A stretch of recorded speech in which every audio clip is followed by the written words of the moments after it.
તો રામ રામ ડાયરાને. તો આપણે જો આ બમગોળામાં દાણા ભેળવવાના છે.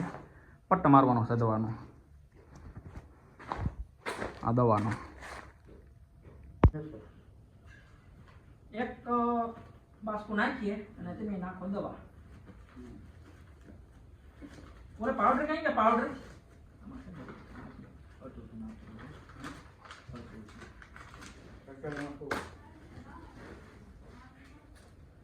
તો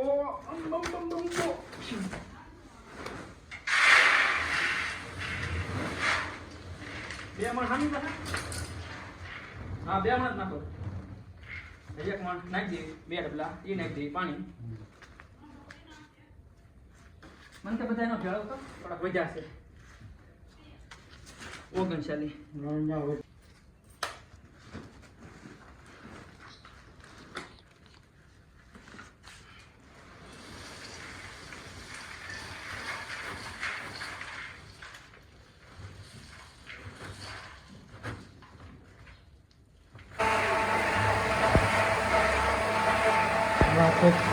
હા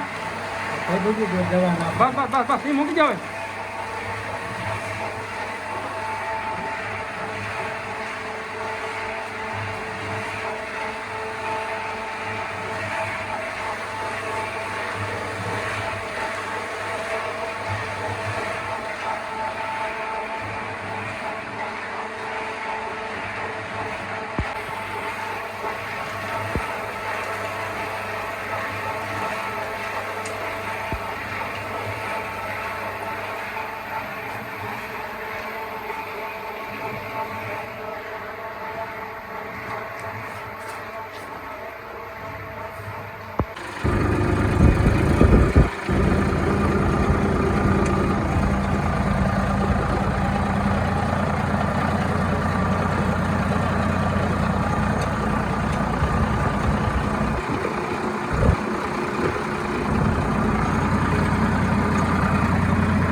જામી ગયો પણ લઈ લ્યો. કેમ એનું પડે લડ્ઢા થાય ગારાના ભાઈ. તો કે વાવ્યા વગર થોડો હાલે? હે હાલે? ન હાલે વાવ્યા વગર. એનું તો પડે છે પણ તોય જો ઝીકી નાખ્યું છે હમણાં.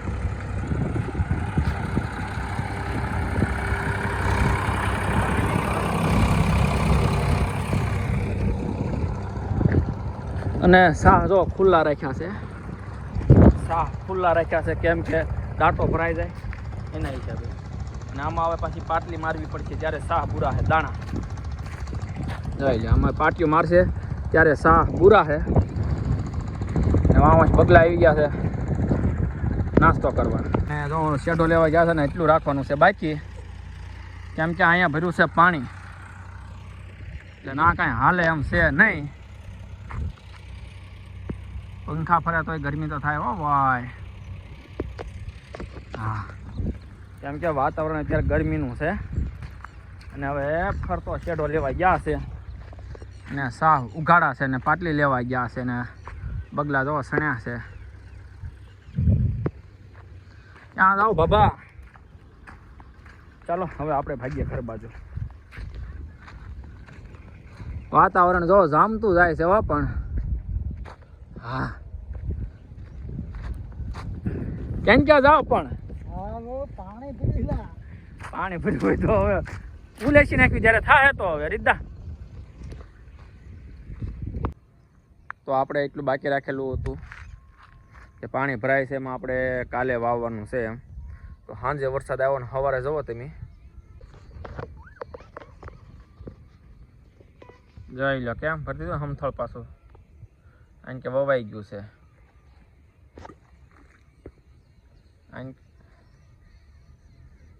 કારણ કે વવાઈ ગયું છે આ બાજુ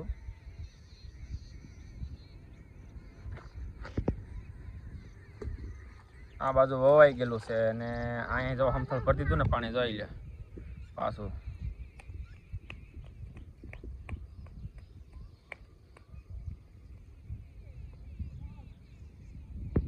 તો આવું છે ભાઈ રાતના વરસાદનું હા શું કરીએ